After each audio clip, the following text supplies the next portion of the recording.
nós começamos a fazer vamos dizer assim, a passagem, né, da representação de Majorana na representação de Dirac, quadro dimensional, e passamos a trabalhar com Majorana em notação bidimensional, em notação de Van de Velde, né? Então a gente fez essa passagem.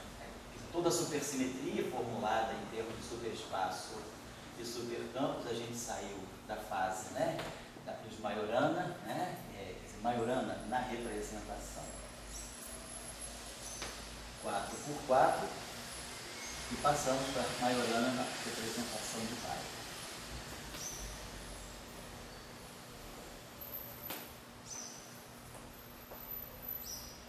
Então essa foi a passagem que a gente fez, a gente entendeu mais ou menos, né, como é que o dicionário funcionava, e aí aqui a gente tinha vamos dizer assim, os nossos geradores de supersimetria, que eram, vamos dizer assim, o que alfa, onde esse alfa ia de 1 até 4, e nós passamos então para o novo que é alfa, né, e o que barrado alfa dó. Então passamos a adotar a notação bidimensional, tá? A mesma coisa aconteceu com as derivadas covariantes daqui, elas passaram para cá com um D alfa, um D barrado alfa dó. Tá certo? Então, essa foi vamos dizer assim, a etapa em que se simplificou um pouco o cálculo do ponto de vista da álgebra espinorial. Claro que aqui a gente está trabalhando com uma classe só de operadores. Aqui a gente desdobra em dois, mas pelo menos os cálculos são bidimensionais e às vezes os detalhes técnicos, assim, rearranjamento de fias, ficam bem mais simples. Eu vou fazer o seguinte, como eu falei com vocês, tem vários livros que vocês podem seguir, cada um pode escolher a sua convenção. Seguir o livro do Wessel, Bagger, seguir o livro do Gates, Grisaro, Wojciech Siegel, seguir o livro do Peter West, seguir o livro que eu tinha deixado aqui do Zonius, de Martin Zonius, pode seguir o livro do Van Huysen, tem vários, o review de Faye Ferrara. Eu vou fazer o seguinte, como está mais próximo de nós, eu vou passar para você até que me conseguiu, o Google me conseguiu, a minha tese de doutorado escaneada. Então eu vou passar para vocês o arquivo, né, no e-mail de domingo, amanhã, eu passo para vocês o PDF que o Google me passou, pelo seguinte, não necessariamente para estudar pela minha tese, mas é porque a minha tese, eu dou um roteiro muito claro, e aí vocês podem usar a minha tese como roteiro, mas usar as convenções do livro que vocês quiserem, não precisam seguir a minha convenção. A convenção que eu sigo é a convenção do livro do Grisaro, Gates, Wojciech Siegel. Tá? Então, na minha tese, como a tese foi na CISA, né, foi a primeira tese sobre supersimetria, então eles pediram para eu fazer um capítulo de revisão, botar os detalhes técnicos que outras pessoas estudariam, né? Porque lá na FORA não tem muito estilo de fazer doutorado fazendo revisão. Doutorado não se faz revisão em tese. Mas como era a primeira tese na área, a nossa turma era a primeira turma da CIS, então teve a primeira tese lá sobre de supersimetria, teve uma primeira tese também sobre unificação e Kaluza Klein, que o pessoal estava fazendo na época. Então, essas teses tiveram assim, um certo cuidado de revisão. Então, a minha tese tem um pouquinho esse cuidado de revisão, e aí eu dou vários apêndices com muitos detalhes técnicos, mas baseados na minha convenção para fazer a álgebra espinorial. É normal que, por exemplo, entre a minha convenção, que é do Gates, Grisaro, Wojciech Siegel, vocês possam encontrar sinais menos em relação, por exemplo, à convenção do Wessel-Bagger, ou em relação bom dia, ou em relação às convenções lá do Peter West, assim vai. Então eu vou deixar a minha tese de doutorado, amanhã eu vou passar, então é um material de referência, né, que eu já tinha dado para vocês, né, materiais de referência, vou só retomar aqui. Porque agora, eu francamente falando o seguinte, como a gente dá aula de supersimetria, a gente tem que ter cuidado se a gente está dando aula de supersimetria ou se a gente passa 2/3 do tempo só fazendo manipulação espinorial. Então eu não quero ficar submetendo vocês aqui numa aula a ficar, levanta índice, abaixa índice, passa esse espinor para cá. Isso é uma coisa que todo mundo vai saber fazer, está tudo dado. É só o que eu quero discutir com vocês é o perfil e as características importantes das teorias supersimétricas, como, por exemplo, teoremas de não renormalização, por que a supersimetria, então, ela vai no sentido de diminuir as divergências ultravioleta. Então, materiais de referência, como eu falei com vocês, tem o Gates, Grisaro, Wojciech Siegel, né?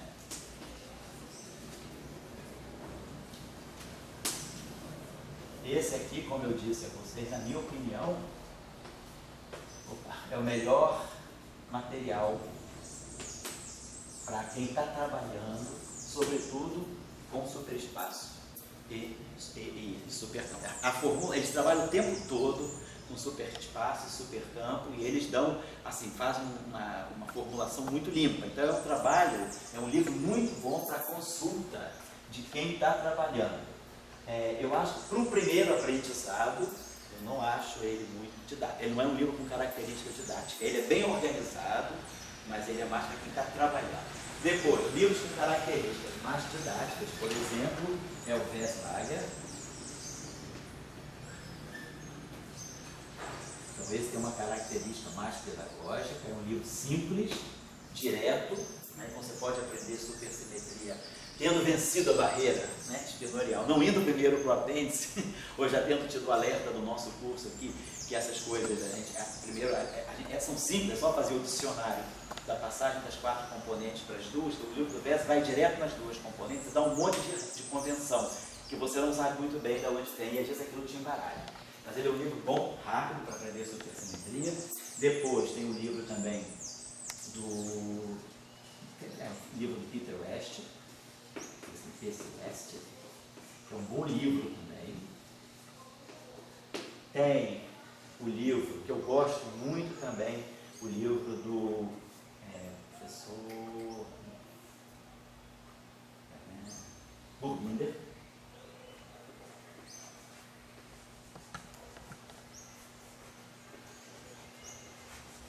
O professor Burguinder tem um livro muito bom de supersimetria. Ele foi o orientador de doutorado do Shapiro. Ele é lá de Tomsk, da SBR, né? O livro do Burguinder é muito bom também para quem quer aprender supersimetria. Depois a gente tem aqui os reviews, né? Temos aqui o Martins Onius, né?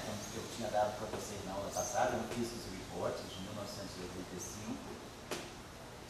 Aqui, PR Physics. Physics Reports.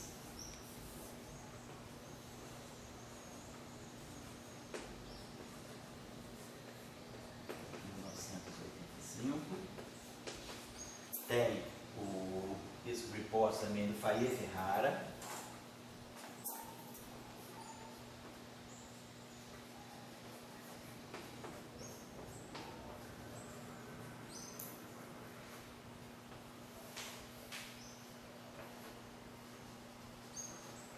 Physics Reports 32. É o volume 32.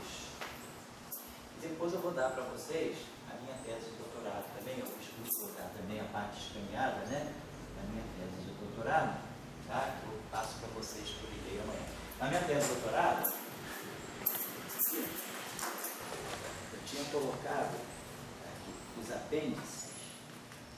Isso, tem o apêndice A, por exemplo, é o apêndice mais ligado só à álgebra espinorial e rearranjamentos de Fields.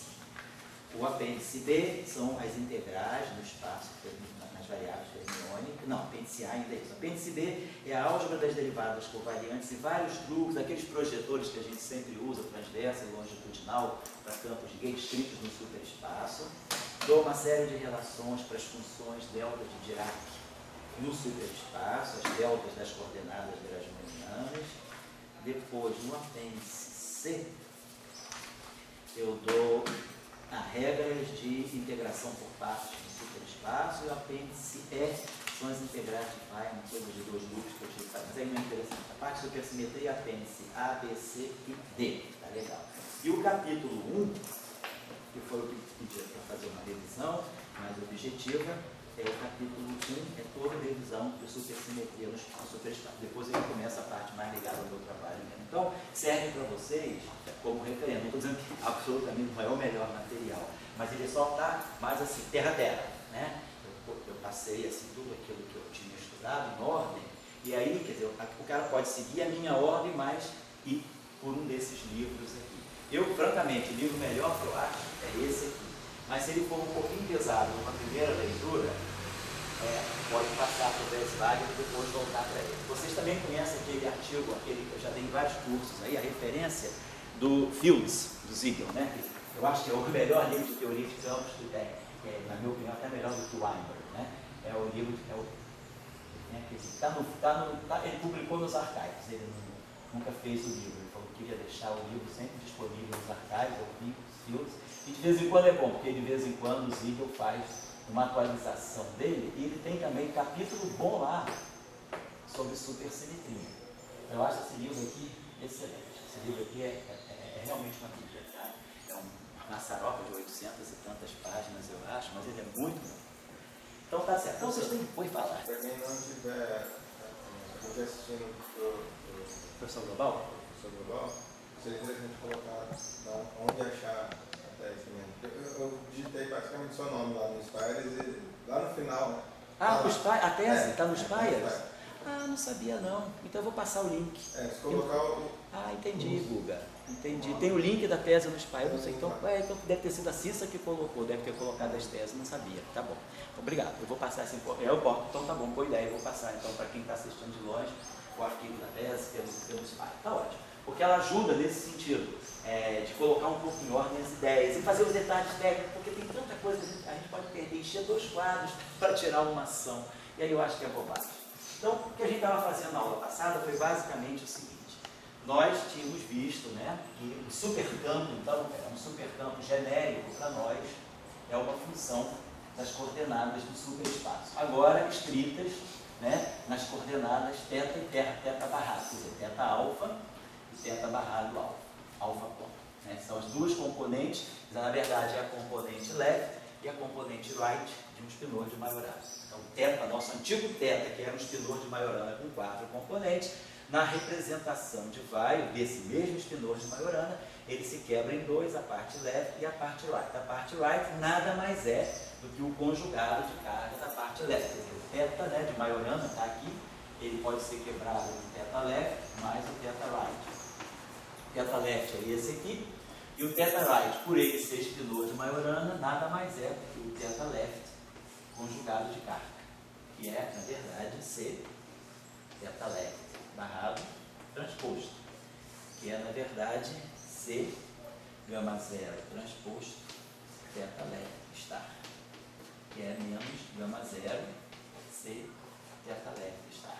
Então, esse θ left star, quer dizer, que é o conjugado complexo do θ alfa, é esse cara aqui. Então, aqui a gente tem o spinor, a parte lá que estudou no programa. Era só isso que eu queria chamar a atenção. Bom, e aí na aula passada a gente já começou, introduziu o supercampo, vimos que um supercampo genérico, né, ele tem uma expressão, vamos dizer assim, bastante, se eu quiser expandir esse supercampo, eu vou expandir ao longo, em termos de toda essa série, então nós vamos ter termos lineares em θ, termos quadráticos em θ, termos lineares em θ barrado, termos quadráticos em θ barrado. Depois nós vamos ter um termo misto de θ com θ barrado.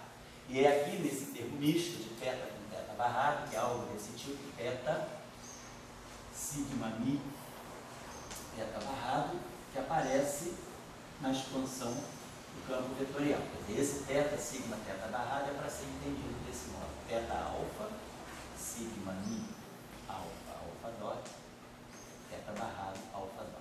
Então, isso aqui é o análogo de 4 componentes, a θ, gama mi, né, θ barrado, gama mi, gama 5, θ.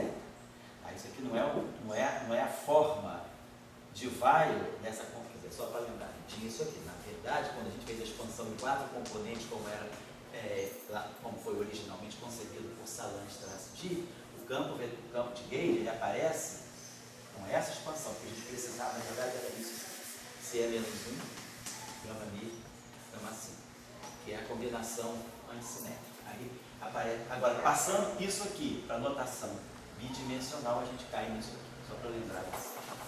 Bom, aí a gente falou, então esse supercampo, ele é amplo demais, ele contém campo vetorial. Então, se nós quisermos nos concentrar, nos restringirmos só a matéria, então, quer dizer, esse campo S aqui, ele é super abundante, ele contém campos de matéria,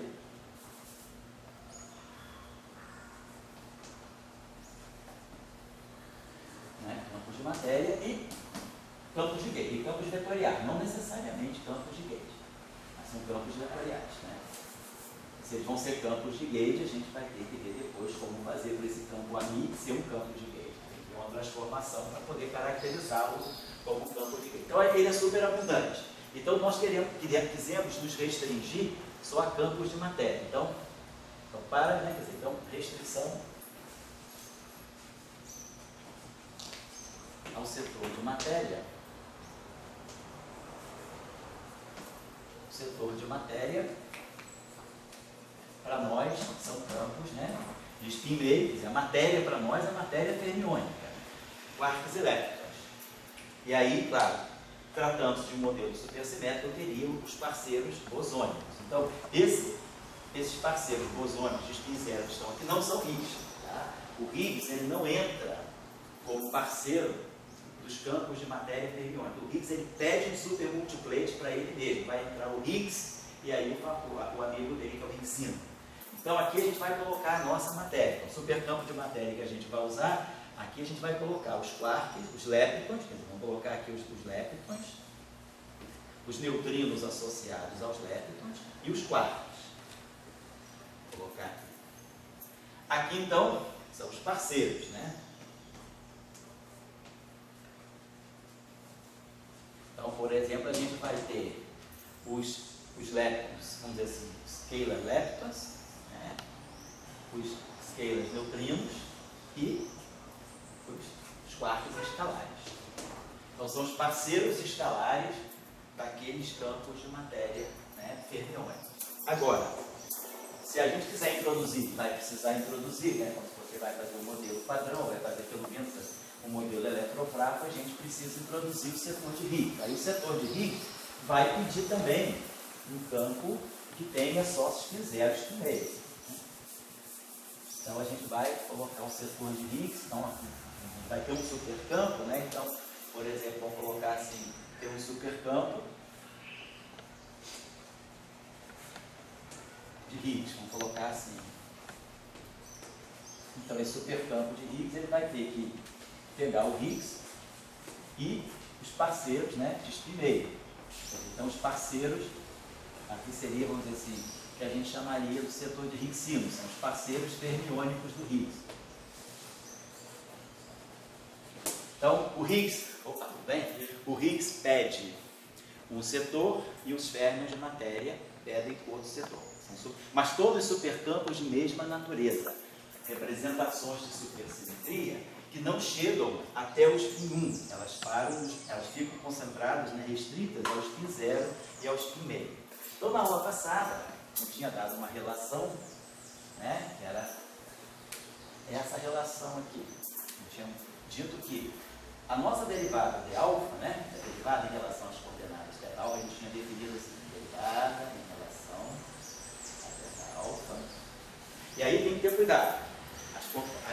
A gente introduz uma espécie, né, de um abaixador e levantador de índice no setor fermiônico, que é dado pela matriz, né, epsilon, alfa, beta, a matriz epsilon, alfa, beta, as matrizes de antissimétricas, tipo I, sigma, Y, que vem exatamente da passagem dos 4 dimensões para a representação de vários. Então isso aqui tudo surge automaticamente. Mas aí a gente tem agora um cuidado de abaixar e levantar índices no setor espinorial, coisa que não tinha na formulação de Salange-Traciti, que era uma formulação de férmions quadridimensionais, então não tinha nada de abaixar e levantar índices. Agora, na representação de Weyl, a gente criou, né, quer dizer, também não precisava, mas a gente criou um modo de fazer as coisas mais concisamente, introduzindo um operador que abaixa e levanta índices. Então, essa derivada covariante é colocada assim, e aqui aparece algo do tipo sigma mi, alfa, beta dot, beta barrada, beta dot, dmi. Então era essa a nossa derivada. E aí a gente mostrou na aula passada que tinha uma relação de comutação, que essa derivada podia ir para uma representação onde ela mede só a variação em relação à θ, a dependência interna. Então nós tínhamos algo desse tipo assim, exponencial, θ, sigma, mi. Até vou botar abreviado, vou botar assim, ó, θ, sigma, θ barrado e derivado. Então isso aqui significa θ alfa, sigma mi, alfa, beta dot, θ barrado, beta dot, contraído com I de mi. Tá? Então estou colocando assim. Aí esse operador aqui, atuando nessa derivada de forma adjunta,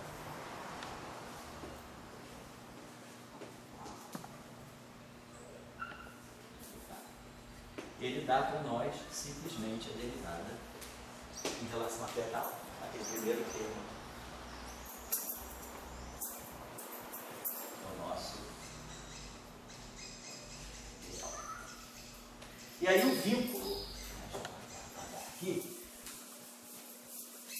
o vínculo que nós impomos, para quem está seguindo o curso aqui hoje, né, quem está assistindo também à distância, só não se preocupem hoje com todos os sinais menos, não vou estar preocupado com esses detalhes de sinais menos e fatores, porque isso tudo vai estar, vou dizer, está tudo nas convenções direitinho. Então, eu me preocupar com como obter as coisas e qual é a forma das coisas. Então, pode ser que tenha alguns.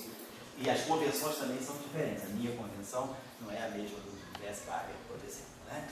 Então, vamos lá. Então, com isso, a gente pôs uma condição. A gente fala, vamos pensar o que significa esse vínculo aqui para nós. Então, θ barrado, alfa dot, atuando num superponto que ele vai chamar de φ. Claro, esse supercampo é completo. Vou botar assim. Agora, vamos logo chamar de φ. Vou pegar um supercampo especial. X, θ barrado, igual a zero. Tudo aí, vamos impor essa condição. Essa condição, de uma certa maneira, ela tem um sentido físico claro para nós. Essa derivada é a derivada covariante de supersimetria. Mas ela covariantizou o quê? O que ela está covariantizando? Ela está covariantizando essa derivada aqui, a derivada em relação à coordenada θ barrada, que não é uma derivada covariante de supersimetria. Nós tínhamos visto aqui por que nós precisamos passar. Quer dizer, a derivada espacial de um supercampo é um supercampo. Mas a derivada em relação a θ e a derivada em relação a θ barrado de um supercampo não é um supercampo, porque tem aquela questão de não anticomutar. Então a gente criou uma derivada anticomutante d alfa e uma derivada anticomutante d barrado alfa com os geradores. Né? Então a gente criou essas derivadas de tal maneira que d alfa, em que beta é igual a d alfa e barrado beta ponto, geradores da supersimetria iguais a zero. E a mesma coisa valendo para a derivada que é o complexo conjugado dela, d barrado alfa ponto. Então, isso deu para nós a noção de uma derivada covariante. Mas essa derivada é a covariantização dessa derivada aqui. Então, quer dizer, basicamente o que essa derivada está fazendo é medir de forma covariante a dependência em θ barrado. Então, quando a gente impõe esse vínculo, a gente está pensando, bom, eu estou tentando pegar um supercampo que possa ficar restrito só a um setor do superespaço, o setor left. Provavelmente essa condição ela vai me dizer que esse supercampo não depende de θ barrado. Mas, claro, essa derivada aqui é uma derivada covariante, ela não é derivada a parcial única, mas ela está covariantizando a derivada parcial. Então, de uma certa maneira, ela deve estar impondo um vínculo que é restringir a dependência do supercampo φ a um setor do superespaço. Aí, de fato, usando essa relação, foi o que a gente fez, a gente aplica esse operador aqui, e aplica esse operador aqui, colocando a identidade, a gente coloca, chamando esse operador, isso aqui é um operador U, então a gente coloca U, d barrado, alfa ponto, U é menos 1, U, φ igual a zero.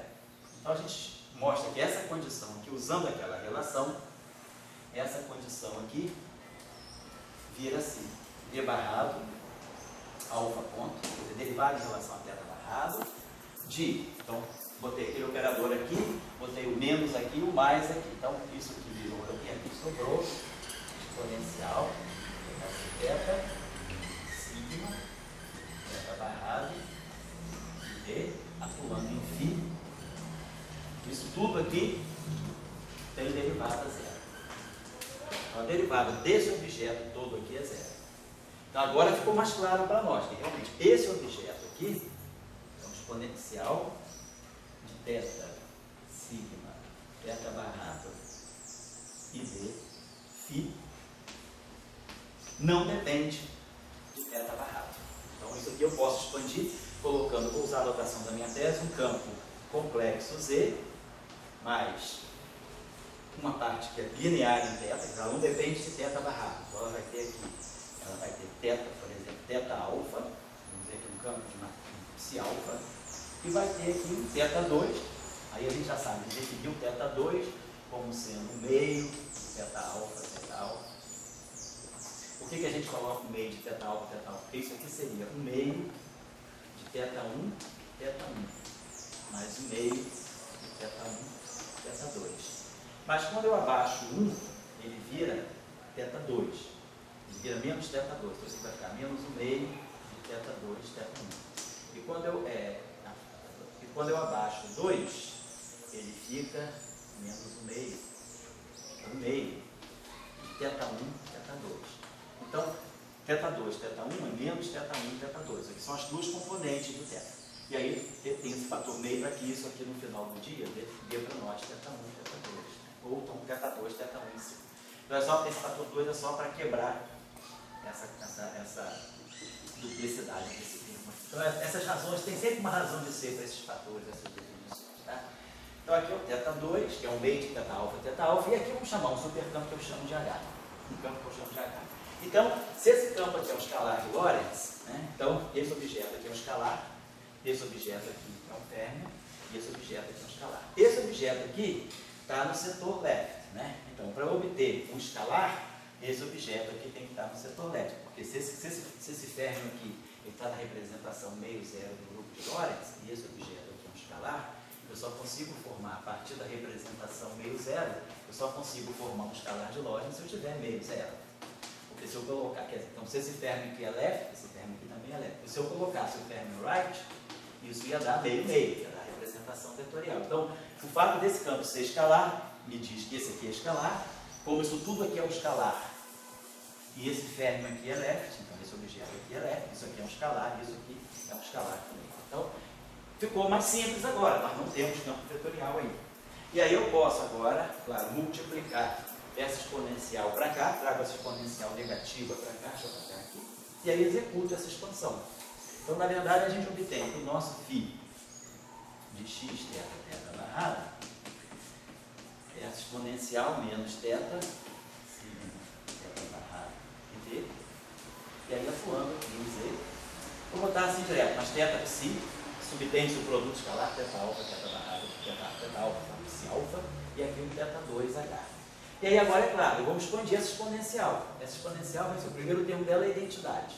O segundo termo dela é menos θ, sigma, θ barrado, derivado. E depois, o outro termo é isso aqui ao quadrado. Mas aí, usando rearranjamentos de φ, né, isso aqui vai dar, na verdade, um termo que vai dar θ2, θ barrado ao quadrado da Lambertiana. Só fazer isso aqui é fácil. Isso aqui vai ser θ alfa, sigma mi, alfa beta dot, θ barrado, beta dot. Que multiplica, isso aqui é ao quadrado. Então vai ficar aqui um θ gama, sigma mi, gama, delta dot, θ barrado, delta dot. Aí dmi, dmi. Aí, claro, faz θ alfa, θ gama, tá? θ epsilon alfa beta, θ2. Θ barrado beta, θ barrado delta ponto, vai dar θ barrado ao quadrado e um epsilon.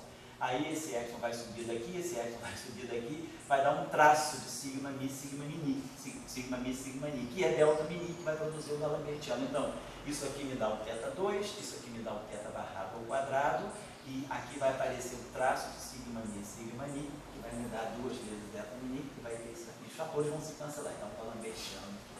Então, claro, quando eu expandir isso aqui, eu vou ter um supercampo maior. Meu supercampo depende de θ barrado, mas todo lugar onde aparecer um θ barrado vai estar aparecendo a derivada de um campo que está no setor num θ barrado. Quer dizer, esse primeiro termo aqui vai dar isso aqui.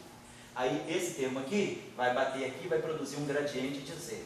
Então vai produzir sigma mi dmi z.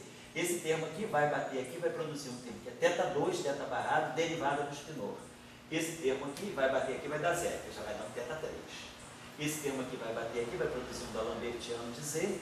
Esse termo vai dar zero, esse termo vai dar zero. Então, nessa expansão, eu vou ganhar termos em θ barrado. Mas os termos em θ barrado não vão trazer graus de liberdade independentes. Eles vão trazer, na verdade, gradiente de z, gradiente do psi, e da Lambertiano do z. Então, os graus de liberdade ficam amarrados aqui. Então, os graus de liberdade físicos desse campo, os graus de liberdade desse campo, né, estão naturalmente no setor θ. que é o setor leve. Por isso que ele se chama supercampo quiral. Apesar dele ser um escalar de Lorentz, então, esse é o chamado supercampo quiral. Quer dizer, ele é um escalar de Lorentz,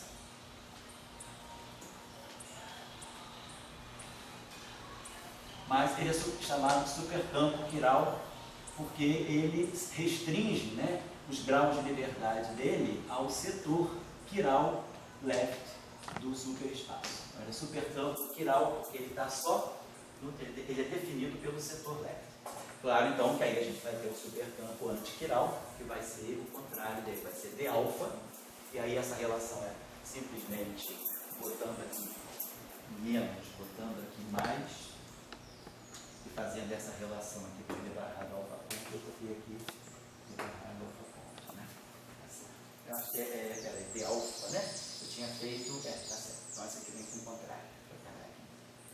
Posso apagar aqui. Então, nós estamos fazendo, né, a decomposição dos supercampos usando esses chamados vínculos que são covariantes. Quer dizer, se d barrado alfa ponto φ é zero, qualquer transformação de supersimetria, que é a variação disso é epsilon q mais epsilon barrado q barrado, como essa derivada, quando eu atuar com essa derivada aqui em cima disso, essas derivadas aqui, essa derivada aqui, onde comuta, quer dizer, a derivada desse supercampo também se transforma como um supercampo. Tá? Então é só para mostrar que a necessidade de introduzir essa derivada é só para fazer o vínculo covariante. Muito bem, então a gente já tem o supercampo quiral e o supercampo antiquiral. Deixa eu só colocar uma coisinha aqui para vocês. Então suponhamos que eu tenho um supercampo que é quiral. Então a gente faz essa relação d barrado φ igual a zero. Se eu tirar o conjugado complexo dessa relação, eu vou ter d alfa φ barrado igual a zero. E esse barrado aqui significa complexo conjugado. Nessa notação bidimensional, a gente sempre usa o barrado como complexo conjugado, não como o estar. Então, tem essa relação aqui. Se esse supercampo aqui, por acaso, for real, então suponhamos que ele seja quiral, então automaticamente ele vai satisfazer essa condição que seja real. Então, se ele é real, φ barrado é igual a φ. E aí o que eu posso fazer? Eu aplico essa relação aqui, aplico um d beta aqui, e aplico aqui eu tenho, vamos dizer assim, eu chamo, isso aqui é a mesma coisa que isso. Então eu posso botar aqui um d beta e posso botar aqui um d barrado alfa dó. E aí soma essas duas relações. E aí a gente vai ter o comutador de duas derivadas covariantes. O comutador dessas duas derivadas covariantes é algo do tipo d alfa, d barrado beta ponto, dá o anticomutador, aliás, soma as duas relações. Isso aqui me dá um sigma mi, alfa beta ponto, d mi. Então, isso aqui, essa relação, estaria me dando isso aqui, sigma mi, alfa beta ponto, d mi, se esse campo é real, né, φ igual a zero. Claro que eu posso multiplicar essa relação aqui por um sigma mi, pegar o traço e botar assim, sigma mi, alfa beta ponto. E aí isso vai me dar um traço, que vai ser um delta, e aí, quer dizer, multiplicar essa relação por ela, contrair com isso, me dá um delta de mini, vai então no fundo, no final de tudo, vai me dizer que dmi de φ igual a zero. E aí esse supercampo não tem derivada espacial. Então ele não vai servir para descrever nenhum grau de liberdade dinâmica, porque os campos que estão aí não dependem das coisas de x'. Então esse vínculo, se a gente quiser aplicar o vínculo de quiralidade, ou o vínculo, né, de antiquiralidade, para o supercampo, vou botar aqui, eu tenho então aqui um supercampo diferente. Esse aqui é o quiral e esse é o antiquiral. Então, se o supercampo quiral é real, ele vira constante. Se um supercampo antiquiral é real, ele também vira constante. Então, o vínculo de quiralidade não é compatível com o vínculo de realidade. O supercampo é quiral e real, ele acaba sendo constante. São dois vínculos muito restritivos quando colocados juntos, né? E a mesma coisa para o antiquiral. Então, a gente vai sempre trabalhar com supercampos quirais e antiquirais que são complexos. Então, primeiro a nossa observação, né, é que os supercampos quirais, então são todos esses casos. Normalmente, quando a gente fala supercampo quiral e antiquiral, está implícito, até que seja dito em contrário, que eles são escalares de Lorentz. São supercampos escalares de Lorentz com vínculo de quiralidade ou com vínculo de antiquiralidade. são complexos. Então, eles são complexos. Vou colocar assim. Eu acho que Léo tratou disso quando fez o caso eniguador, né, Léo? Acho que no caso eniguador você acabava impondo vinho tipo de quiralidade, não era? Agora, eu posso pegar um supercampo quiral que não seja escalar de Lorentz. Então, por exemplo, vamos dizer que a gente pega um supercampo quiral que tem essa estrutura assim, φ-alfa. Então, a gente já sabe que a estrutura de um supercampo quiral é exponencial de θ, sigma, θ barrado. E aqui então eu vou fazer a expansão, se ele é supercampo quiral, ele não depende de θ barrado, só depende de θ. Então, eu vou expandir isso aqui. A primeira componente dele, vamos dizer assim, seria um psi-alfa. Depois eu teria aqui mais um θ beta, eu colocaria aqui um objeto do tipo, sei lá, T alfa beta. E depois teria um termo de θ2, eu poderia colocar aqui um zeta alfa. Então essa aqui seria a expansão geral de um supercampo que é quiral. Então não depende de θ barrado, mas tem um índice espinorial, seria um supercampo left. É um espinor, né? É um espinor em grupo de Lorentz. Então está na representação meio zero. E aí a gente começa a ver. Esse cara aqui então é um espinor leve. Então esse aqui é um férmio, espinor é um meio zero. Esse aqui é meio zero. Esse objeto aqui tem dois índices espinoriais. Então esse T alfa beta é uma matriz, né, no espaço espinorial, é uma matriz 2×2, completa, ela tem 4 componentes. Então eu posso decompor na parte simétrica e na parte antissimétrica. Então a parte antissimétrica necessariamente vai ser proporcional a um epsilon alfa beta. E vai dar para nós aqui, sei lá, uma grandeza que eu posso chamar aqui de um S pequeno, que vai ser um escalar. Isso aqui, na verdade, tem uma só componente, né, que é antissimétrico 2×2, depende de um único número. Então, tem um escalar aqui, uma representação 0, 0 do grupo de Lorentz. Então, tem um escalar aqui.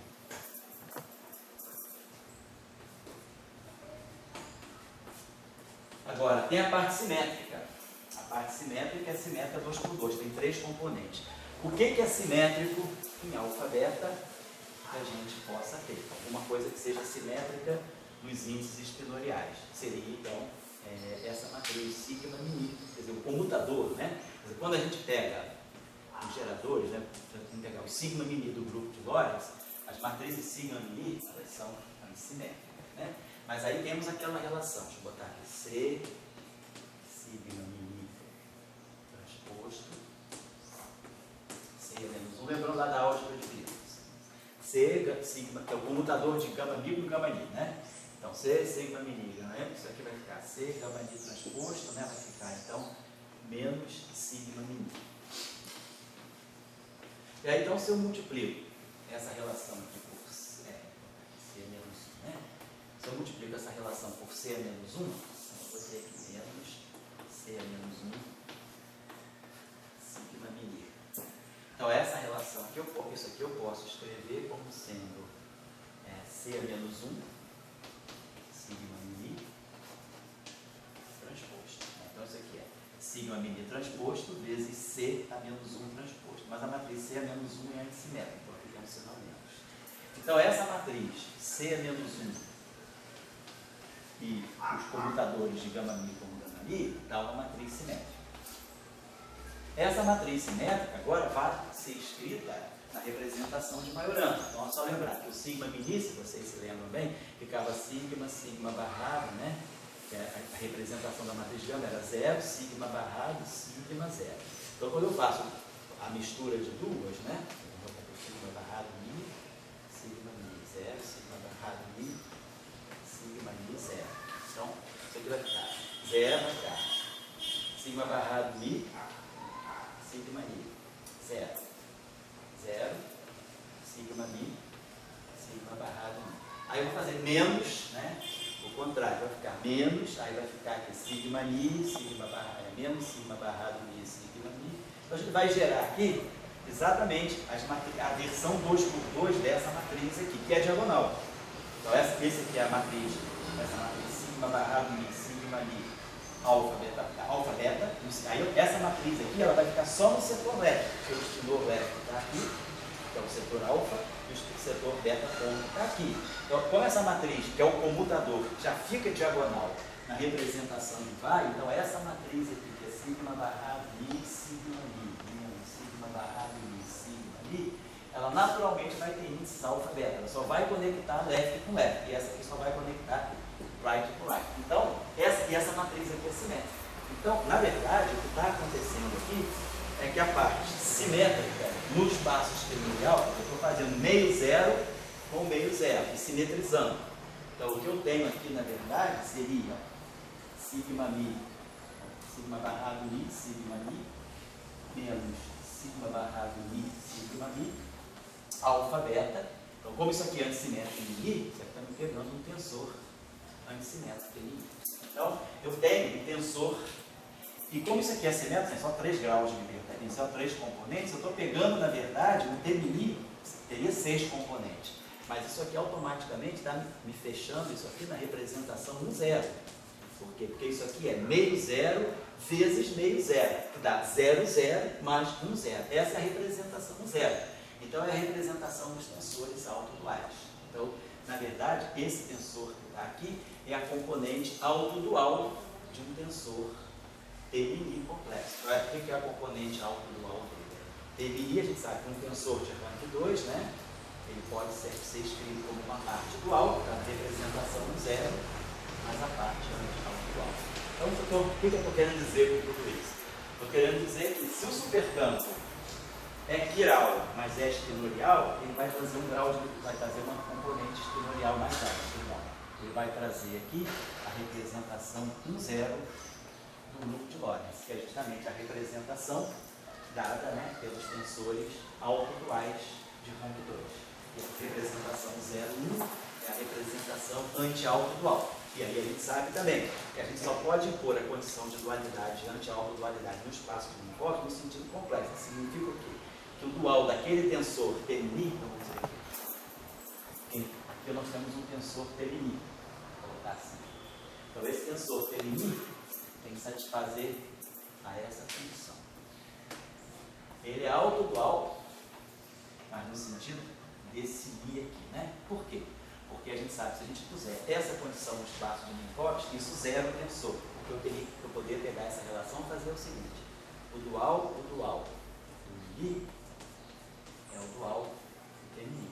Mas se o dual do T' é igual ao próprio T', eu teria que o dual do dual seria T'. Só que no espaço de Minkowski, o dual do dual, ele dá menos T'. Então, se nós impusermos essa condição de dualidade no espaço de Minkowski, esse tensor aqui dá zero. Então, eu não posso impor a condição de autodualidade assim, por causa desse sinal menos, que é o dual do dual no espaço de Minkowski, ele dá menos 1. Ele tem uma anti-involução. Então, o que a gente pode impor, por exemplo, é essa condição. Que o dual do T' seja I vezes T'. Isso pede, então, que o tensor seja complexo. Aí, se eu tirar o dual aqui, eu vou ter menos T'. Aí, eu vou ter aqui I tetil em I. Mas o tetil em I é I. Então, isso aqui vai ficar menos T'. Então, eu tenho que menos T' é igual a menos T'. Eu não ganho nenhuma inconsistência. Então, essa condição eu posso impor. Então, eu estou dizendo isso. Esse tensor que mora aqui, na verdade, é um tensor T em I, antissimétrico de rank 2, que tem essa característica. Ele satisfaz essa relação. Então, mas aí eu já introduzi tensores de um rank mais alto. Então, esse supercampo ele pode ser interessante depois, mais à frente, se nós quisermos trabalhar com campos tensoriais antissimétricos. Então, o supercampo quiral espinorial, ele já me leva um pouquinho mais acima, ele já me tira do setor só de matéria. Então, já teria um campo extra aí. O que eu vou fazer com esse campo antissimétrico? Eu vou usar como campo de gauge? Vou usar como campo de matéria? Nós desenvolvemos uma atividade aqui, apareceu no final da década de 90, até com o Silvio, com o Sorella lá, quando o Sorella era postdoc aqui. A gente desenvolveu, o Silvio desenvolveu com os meninos dele, trabalhava com ele Vitor Lemes, Luiz Carlos e Luiz Cláudio. Eles foram na direção desses tensores antissimétricos de matéria. E nós aqui fomos na parte supersimétrica, lá com o Álvaro Nogueira, e com um argentino chamado Hugo Christiansen, a gente trabalhou. Então, nessa época do grupo, o Sorella e a gente, o Sorella estava levando a coisa no sentido do campo bosônico, e nós estávamos levando a versão supersimétrica. A tese de mestrado do Álvaro Nogueira foi sobre isso. Então, a gente estudou com certo detalhe esse supercampo para poder trabalhar, que tinha um trabalho de dois autores, né? Agnev e Chisov. Esse trabalho aqui, o trabalho teve uma certa repercussão na época.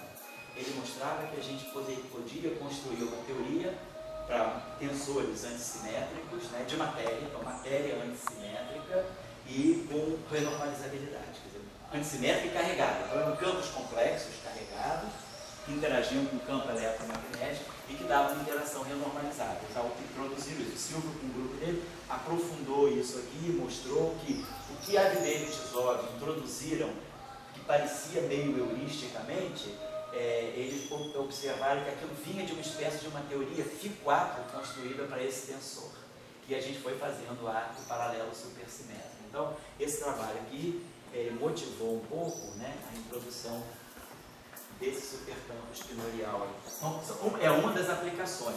Outras aplicações é pensar, por exemplo, né, em modelos de gauge, duas formas de gauge. Então, a gente pode usar esse supercampo para ter duas formas de gauge, né, que a gente depois vai dar um caráter, né, de campo de gauge. É isso aqui. Por enquanto é um campo antissimétrico, mas aí a gente pode introduzir a transformação de gauge que caracteriza um campo antissimétrico, né, Dennings-Simi menos Dennings-Simi.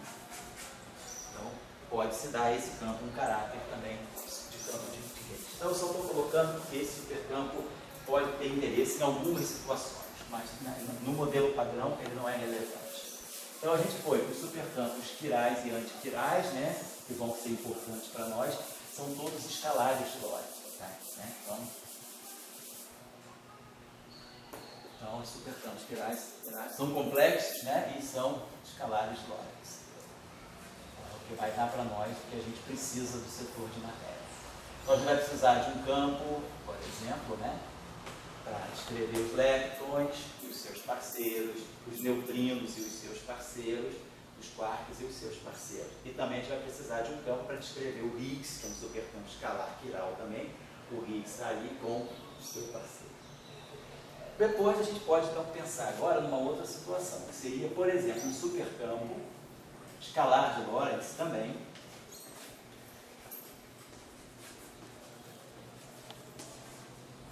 na real. Então vamos lá. Um supercampo escalar de Lorentz na real. A gente chama de V, a notação padrão é V, porque ele é chamado de supercampo vetorial. Vetorial porque ele vai conter um campo vetorial. Mas ele é um campo escalar de Lorentz. Mas fazendo a expansão interna, então a gente vai ver. O primeiro termo é um termo independente de θ, tá? C de x. Depois eu vou ter um termo linear interno. Então eu vou ter aqui, por exemplo, θ alfa e um zeta alfa. Como esse campo é real, eu vou somar. A parte linear em θ barrado tem que ser o complexo conjugado desse. Para ele poder ser real. Então eu estou pegando esse campo, mas o seu conjugado complexo. Então, automaticamente a componente θ barrado, ela não está introduzindo uma componente nova por causa do vínculo de realidade, porque senão eu escreveria assim, colocaria esse termo linear em θ barrado, poderia me dar aqui um outro estudo, mas aí eu perderia quando eu tirasse o conjugado complexo do primeiro, eu não ia obter o segundo, e nem vice-versa. Então, para garantir a realidade, esse campo é real, se eu tirar o conjugado complexo de V, C está igual a C. O conjugado complexo disso aqui, então, vai ser esse cara aqui. Então, esse campinho aqui, na verdade, ele tem a componente left dele, é o zeta alfa. A componente right dele é o zeta barrado alfa dot, ou seja, é o conjugado complexo do zeta. Então, esse campo necessariamente é um campo de Majorana. Então, na notação de Salan, Strasse de, isso aqui seria um θ barrado zeta. Seria um θ barrado zeta no sentido quadridimensional, onde zeta é um espinor de Majorana e θ é um espinor de Majorana. Mas quebrando essa composição aqui em duas componentes, eu ganho isso, mas isso para a parte left desse, para a parte right desse e vice-versa, né? θ dá para uma zeta, né? Então tá certo, deixa eu apagar isso aqui. Então, é a primeira componente. Depois a gente pode ter uma componente que é quadrática em θ. Então posso botar aqui um θ2 n. O campo componente n de x. Mas aí agora eu tenho que pegar o conjugado complexo dele. θ barrado ao quadrado, aí vai ter que ser o n está, para poder garantir um vínculo de realidade. Então nós já exploramos o termo independente de θ, o termo linear em θ, o termo quadrático em θ, o termo quadrático em θ barra. Né? Agora a gente precisa ir para os termos que são mistos. Né? Então agora eu posso introduzir aqui esse termo. θ, sigma mi, θ barrado. Então aqui, vamos colocar, posso colocar aqui um vetor, que aí vai ser real. Tiramos o conjugado complexo desse cara aqui, para que θ barrado, sigma barrado e θ, mas aí devido à erriticidade das matrizes sigma, esse cara aqui é real, e aí aqui eu ganho supercampo real. Agora eu posso introduzir um termo que seja, por exemplo, já tem linear nos dois. Agora eu posso pegar um termo que seja quadrático em θ, algo assim, θ barrado, alfa dot, e aqui o lambda barrado, alfa dot. Posso pegar agora termos cúbicos. Mas termos cúbicos não podem ser cúbicos só em θ ou cúbicos só em θ barrado. Tem que ser cúbico misto. Então eu posso ter um termo quadrático em θ barrado e, claro, a vice-versa, θ barrado ao quadrado θ. Mas aí o conjugado complexo dele, devido à condição de realidade, vai ser θ barrado ao quadrado, θ alfa, lambda alfa. E depois o termo final, que é quádrico. θ2, θ barrado ao quadrado b. Então, esse campo aqui é um campo também de Majorana. Então nós temos, como esse supercampo aqui, o conteúdo dele é um escalar real, um Majorana, quer dizer, então na verdade, quantos escalares reais ele tem? Esse cara aqui não necessariamente é real, quer dizer, ele é complexo, né? Mas eu tenho, quer dizer, M, então reais, eu tenho C e D, são supercampos reais. Depois eu tenho M remistar, que é um par complexo. Então, na verdade, no final do dia eu tenho 2 escalares reais aqui, 2 escalares reais aqui. Então, tem 4 escalares reais. Depois, nós temos o campo ami, que é o campo, vou botar aqui, é o ami, certo? Tem 4 componentes reais também. E depois o par de estridores de Majorana, certo? E lambda são Majoranas. São Majoranas, mas que estão decompostos, né, nas suas componentes quiral e antiquiral. Então a gente tem aqui então eu tenho 8 componentes reais no final do dia, que cada Majorana, né, tem 4 componentes reais, 2 componentes, quer dizer, tem 4 componentes complexas, né, 4 componentes complexas, mas sujeitas à condição de realidade. Então me dá no final do dia 4 componentes reais. No fundo é isso aqui. As 2 componentes complexas que estão aqui, zeta1 e zeta2, elas estão aqui. Então aqui me dá 4 reais mais 4 reais aqui. Então tem 8 componentes reais aqui. Aqui nós temos 4 componentes reais. Ninguém está dizendo que esse campo é de gauge ainda. E aqui eu tenho 4 componentes reais. Então a gente fecha, né, as 8 componentes reais bosônicas com as 8 componentes reais fermiônicas. Então esse supercampo aqui é o primeiro supercampo que pode conter esse campo aqui. É candidato, por exemplo, a ser o campo de Maxwell ou o campo de Young-Mills. Depende se pode introduzir uma situação, botar um índice de grupo de gauge aqui e definir todo mundo, por exemplo, na representação adjunta de um certo grupo de gauge. Então, se eu colocar um índice ali de um certo SUN, todos esses campos aqui vão carregar o índice de SUN. E aí aqui vai ter, vamos dizer, um campo de gauge não abeliano. Mas a questão é ver como é que a gente pode introduzir a simetria de gauge, né? Então, a gente sabe que a simetria de gauge, ela vem, né, a simetria de gauge está associada, né, a uma variação do campo ami como sendo o gradiente de um parâmetro escalar real. Um parâmetro escalar real. Bom, certo, né?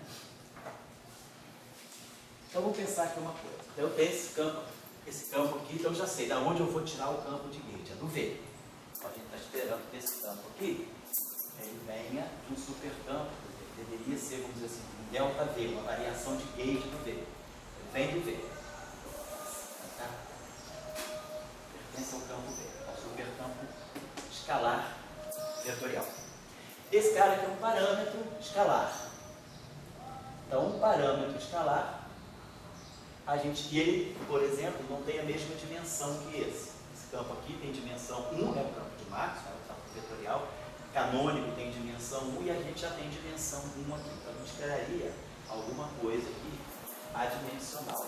Se esse campo aqui tem dimensão 1, qual é a dimensão de V? A gente lembra que x' é x mais i, epsilon barrado, gama mi, gama teta.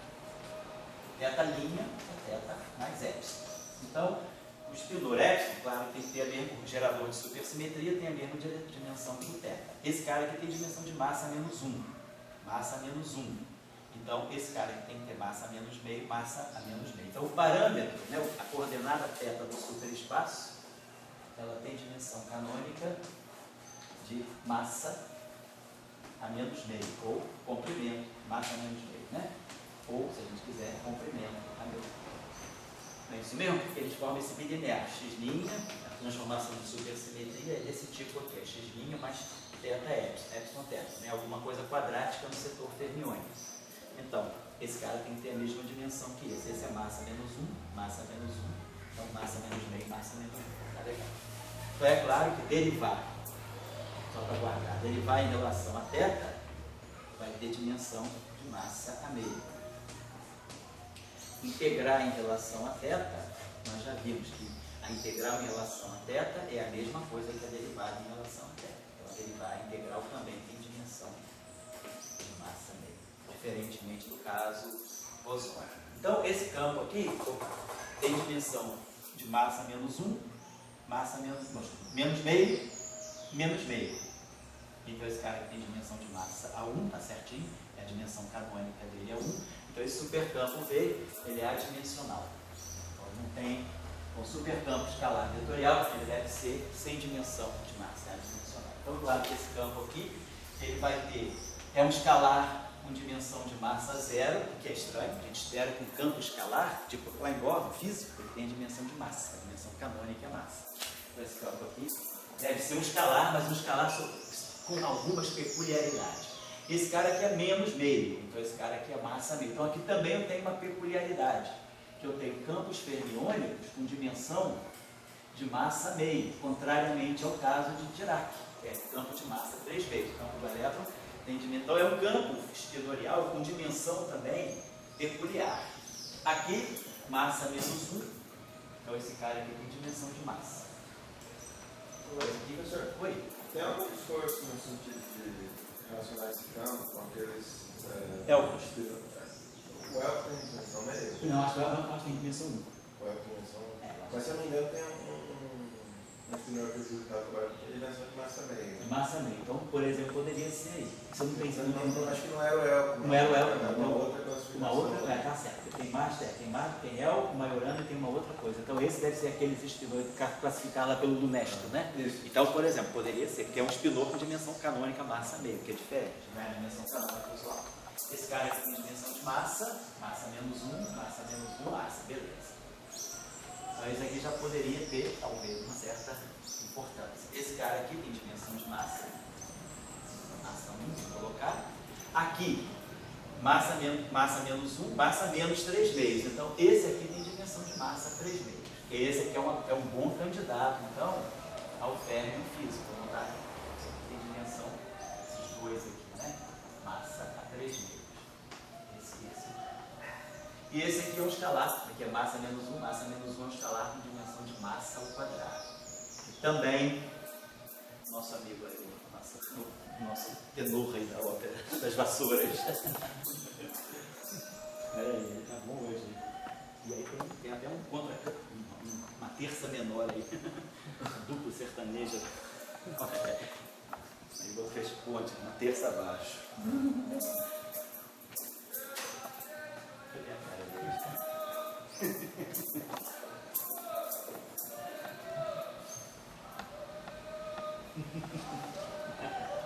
Isso aí. Então esse cara aqui tem dimensão de massa. Esse cara tem dimensão de massa, então esse alfa é um parâmetro adimensional.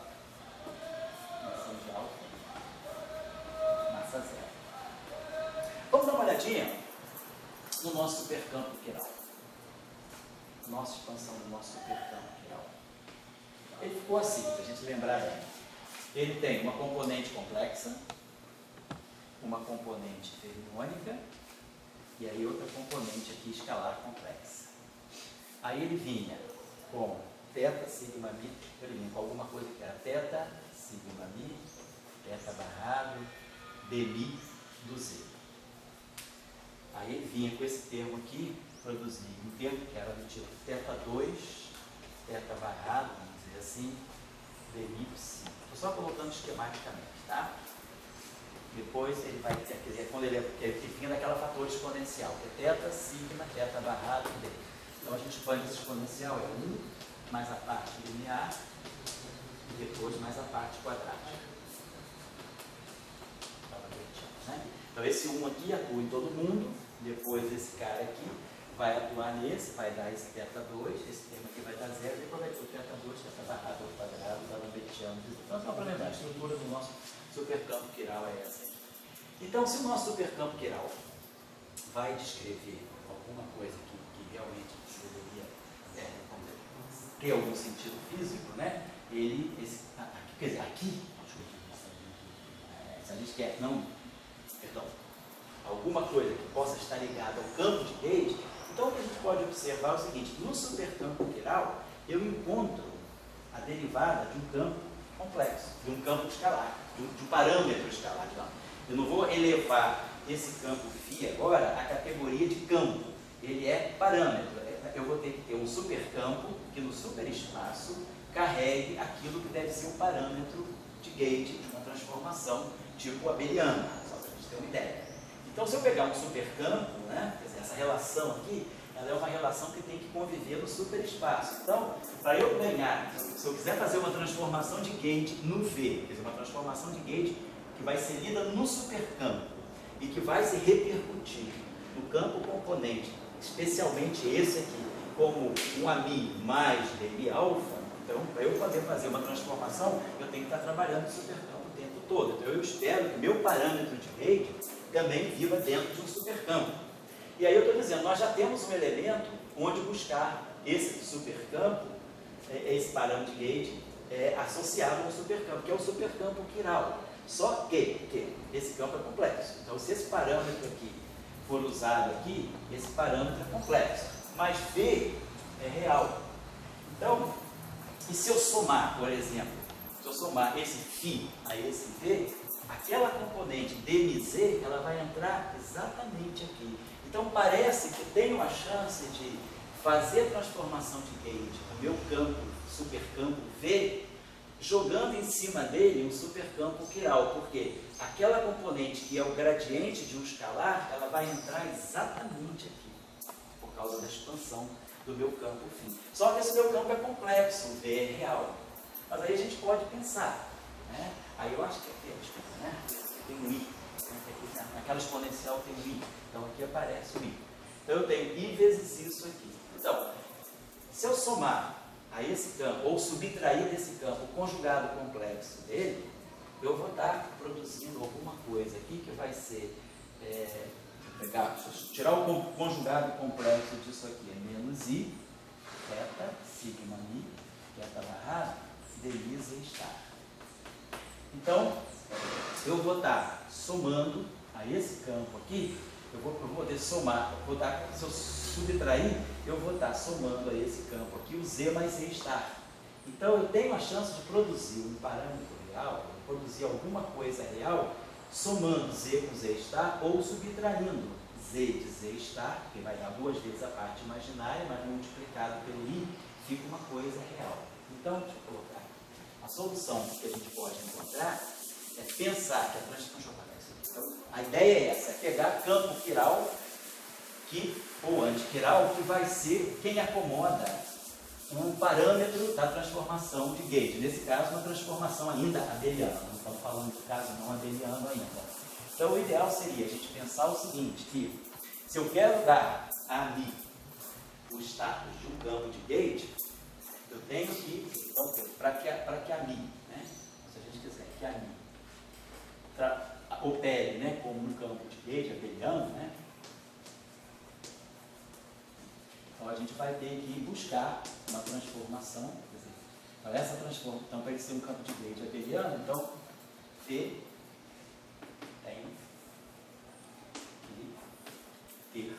tem que ter, ou deve-se impor sobre V uma transformação de Gauge em termos de supercampos, né?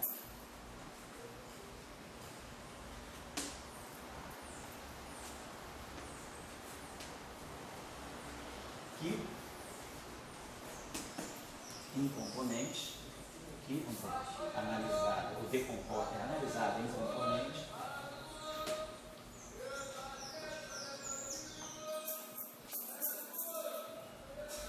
que é analisado em componentes, né, nos conduza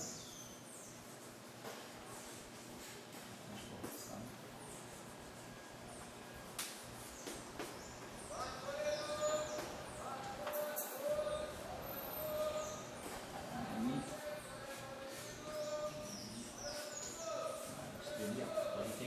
e a gente já entendeu que o setor vetorial do supercampo quiral tem essa característica.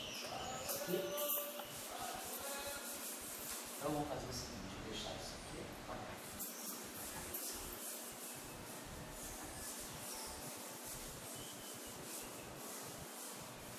Então vamos fazer o seguinte aqui, né? Se a gente impuser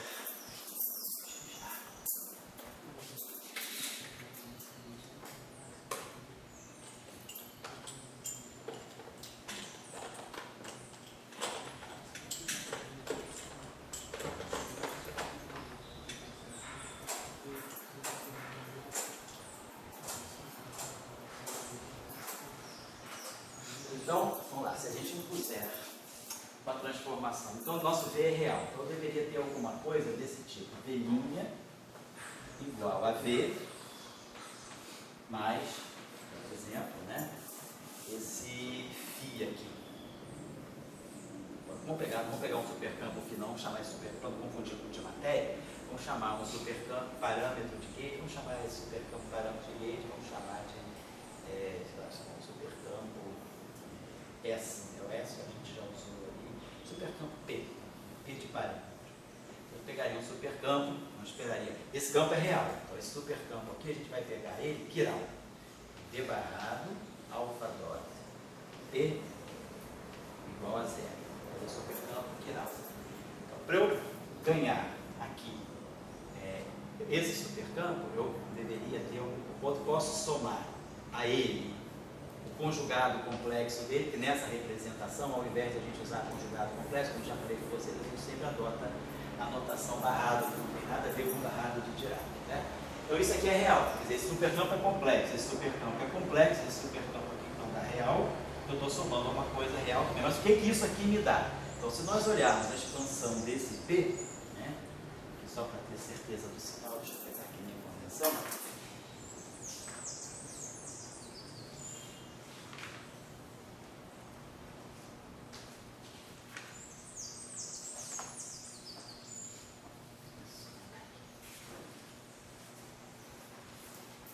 Só para pegar. Então a gente vai expandir esse supercampo. Ele tem a componente, então vamos dizer que ele seja alfa, então ele vai ter aquela exponencial, θ,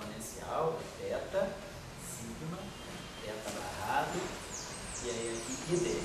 E aí ele vai ser parâmetro alfa, vou botar assim, mais um θ, vamos dizer assim, θ beta, θ alfa, o parâmetro beta escritorial, e um θ2, aqui vamos dizer assim, um parâmetro que eu vou chamar de gama.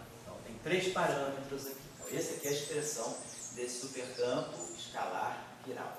E aí, é claro, essa componente aqui vai estar aparecendo de novo. Essa componente claramente. Θ,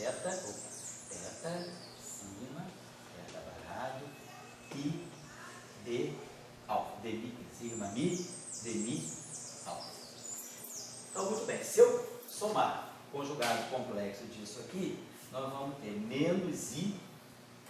Aí vamos ter θ sigma barrado, né, que a gente vai fazer o conjugado complexo, teta barrado, e aqui teta barrado.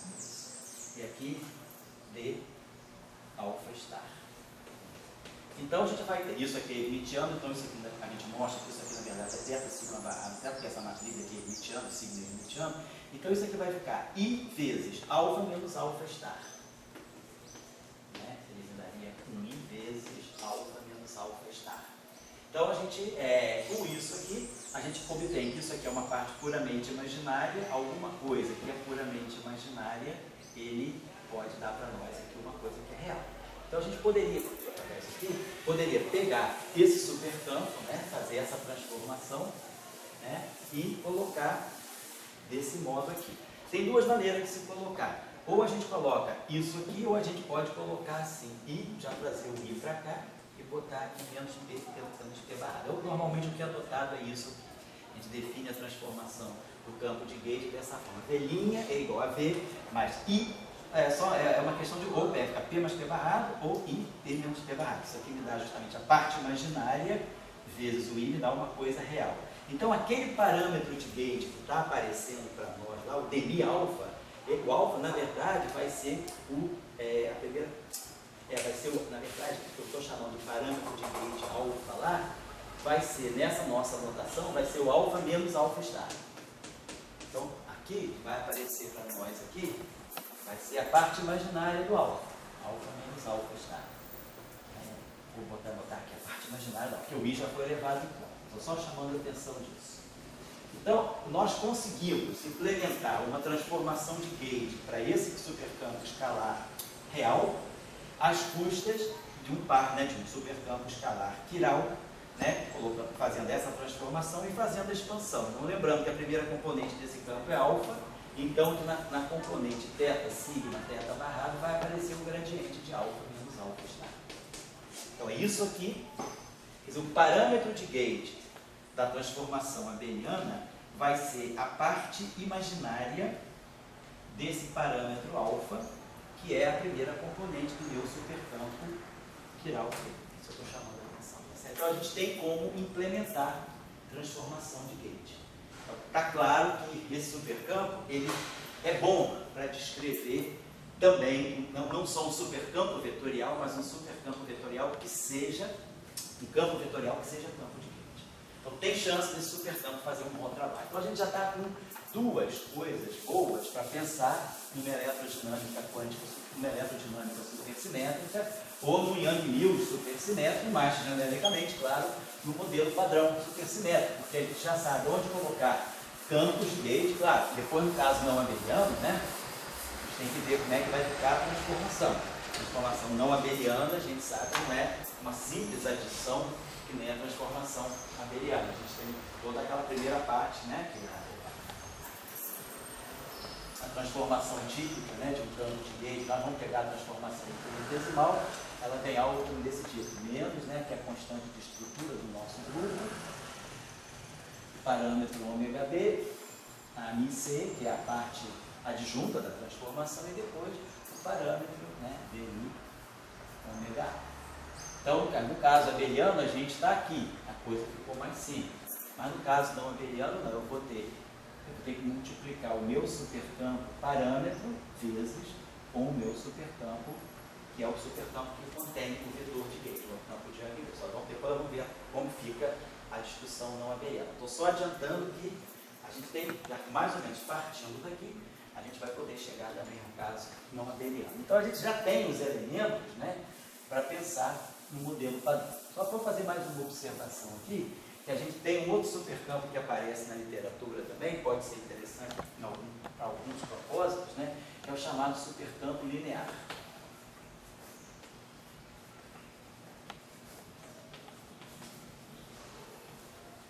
Então, esse supercampo linear ele satisfaz a esse vínculo aqui, seria algo desse tipo. D barrado ao quadrado, L de x θ barrado igual a zero. Então, de novo, ele agora está medindo, na verdade, né, a derivada covariante quadrática. Isso aí deveria corresponder a uma derivada em θ barrado ao quadrado. A gente já sabe o que fazer. Isso aqui, na verdade, para nós é D barrado, alfa dot, D barrado, alfa dot. Vamos escrever isso aqui de forma assim, completa. Aí a gente pode fazer aquela nossa famosa transformação. A gente bota aqui aquela exponencial, que ela é elevada, que eu vou chamar de um operador U. Aí, claro, coloca aqui U a menos 1, U. Aquele operador que faz a passagem, né, do D barrado, D de teta barrado, que é a derivada parcial mesmo. E aqui a gente faz a mesma coisa. Coloca U a menos 1 e aqui coloca 1. Aí a gente já sabe que essa operação U, D barrado, alfa dot, U a menos 1, nos dá D barrado, alfa dot. Essa aqui vai me dar o D barrado, alfa dot embaixo. Isso aqui vai me dar L1 vezes 0. Isso aqui é igual a 0. Então a gente consegue levar isso aí para uma representação onde esse operador U, atuando no supercampo L, não tem dependência quadrática em teta barrado. Então ele está me dizendo que aquela exponencial, aquele operadorzinho U que nós trabalhamos, vezes o meu supercampo, ele vai ter que ser uma expansão que não tenha termo quadrático em teta barrado. Então ele vai ser alguma coisa também, vamos colocar assim, do tipo Z, vai ter termo linear em teta, pode ter termo linear em teta barrado, teta barrado, assim, então vai ter um termo linear em teta, termo linear em teta barrado, pode ter termo quadrático em teta, teta 2 aqui, vou botar aqui um F, campo F. Aí agora ele pode ter termo linear em teta barrado, ele só não pode depender de teta barrado ao quadrado. Então eu posso ter um termo aqui que seria teta sigma, teta barrado, e aqui é um supercampo, quer dizer, alguma coisa vetorial, vou chamar de W. E ele pode ter até um termo teta 2. Pode ter teta 2, teta barrado, e aqui um espinor, vamos dizer assim, zeta barrado. Então essa é a expansão que eu tenho para esse supercampo. Claro que depois, para tirar o L, é só multiplicar por aquele fator exponencial, que vai simplesmente introduzir derivadas nos campos que aqui já estão. Mas então, em princípio, a gente tem esse escalar, quer dizer, a gente tem um escalar, outro escalar, esse aqui é fermiônico, esse aqui é fermiônico, esse aqui é vetorial e esse aqui é fermiônico. Ninguém está dizendo também que esse supercampo necessariamente é real. Tá?